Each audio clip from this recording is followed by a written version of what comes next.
The silent era of cinema can be either hard to approach or to take seriously for some viewers. Cameras didn't have much free movement until the 20s, and typical fixtures like shot reverse shot and conversation were less frequent in favor of longer masters and two shots. And also, when I first was looking at silent film, it felt to me like halfway to a different art form, which, arguably it is. As film has progressed, it has branched out and diluted the initial theatrical influences, but in the beginning, those were more concentrated. So you have this new medium with new possibilities that doesn't quite feel like our modern version of film, but isn't quite like watching a play either, and that's kind of hard to categorize. But if you're at all interested in film, the silent era is still rich with possibility. In addition to the intrigue of seeing the history of film play out, there are lasting masterpieces throughout those first 30-odd years of narrative cinema, and cinematic greats who are still remembered for good reason. It might take a couple tries to get used to silent films, but I believe it is well worth it. So where do you start? By liking and subscribing, of course. But after that, I think this is the path I would take. First, some short films. For the first 15 years or so of narrative film, feature-length works were extremely uncommon. Many films went only for a few minutes, but that doesn't mean there's nothing of interest. Plus, there are innumerable films like this easily available on YouTube. You could binge them almost like YouTube shorts if you wanted. I would recommend watching some notable short films from the 1900s to 1910s to get a feel for the communication of silent film in these bite-sized chunks. So for some specific recommendations, I would say The Consequences of Feminism, The Fat and Lean Wrestling Match, Suspense, The Cameraman's Revenge, and The Race for the Sausage. From these works, you'll see some women pioneer in films, some great comedy, some early experimental editing and thrills, and some absurd early animation. Next, I would jump to some comedic masters. If you jump forward in time just a few years after the previous recommendations, you'll start to see perhaps some recognizable names in the realm of slapstick comedy. Slapstick, I think, is universal, and once you've gotten a bit of a feel for this early era through shorts, I think it's time to move on to something that's almost certainly appreciable by anyone. These are three main names to focus on, though of course they're not the only comedians at this time, and they are Charlie Chaplin, Buster Keaton, and Harold Lloyd. These men stand out not just for the quality of the laughs, but also for the brave,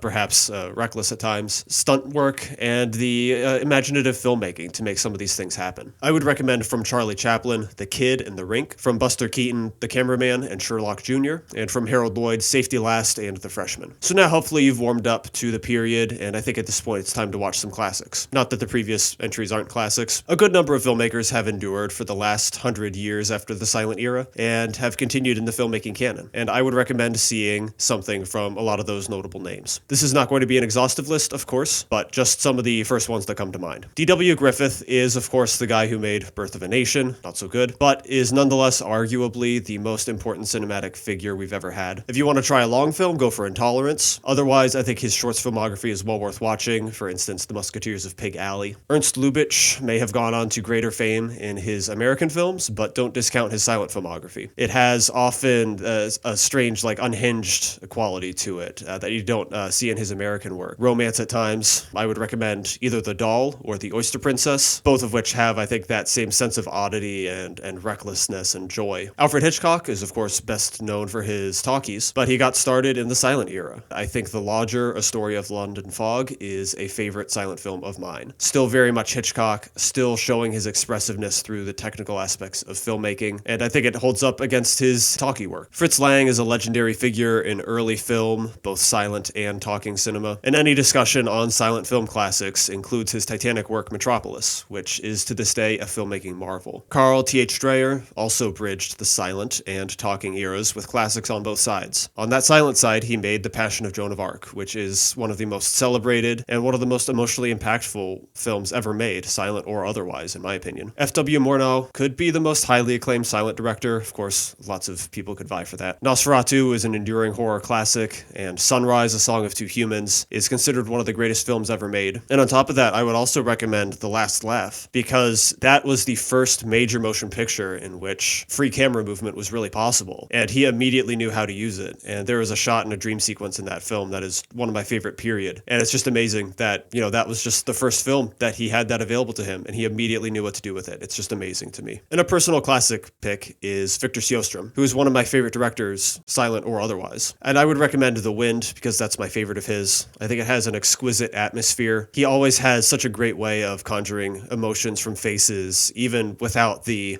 immediate drama of the framing of Joan of Arc, for example. It just always feels like it's there regardless of the emphasis. And I think that's such a great skill. And I think the atmosphere and the tension in The Wind is second to none. And then from there, you can just get weird with it. You've got your own taste in movies. movies, and odds are you'll be able to find that taste represented somewhere in the silent canon. For instance, a filmmaker that captured my imagination, and certainly would belong under the classics category, is Sergei Eisenstein, the legendary Soviet filmmaker and theorist. The incredible energy of that Soviet montage-style editing captured me immediately, and I love his work especially in Strike, and the work of other associated filmmakers like Lev Kuleshov in By the Law. Arsenal is another favorite of mine in that style. Film had only been around for a couple decades by the late silent era, and yet still plenty of experimentation, people pushing the boundaries early on. I love early surrealist works like The Starfish by Man Ray, or The Seashell and the Clergyman by Germain Duloc. You can see shadowy German expressionist filmmaking and its influences in films like The Cabinet of Dr. Caligari and The Life and Death of 9413, a Hollywood extra. Perhaps when you're digging, you'll find your own under-the-radar, ahead-of-its-time film like The Mystery of the Rocks of Cador. Maybe you'll find an under-remembered filmmaker like Lois Weber with her work in Shoes, which is a favorite of mine. I mean, really, there's just so much to unearth from the era, so much from this time to learn. It's impossible to cover all of it, but this is my contribution, my encouragement to check out silent films, because I think it's well worth it.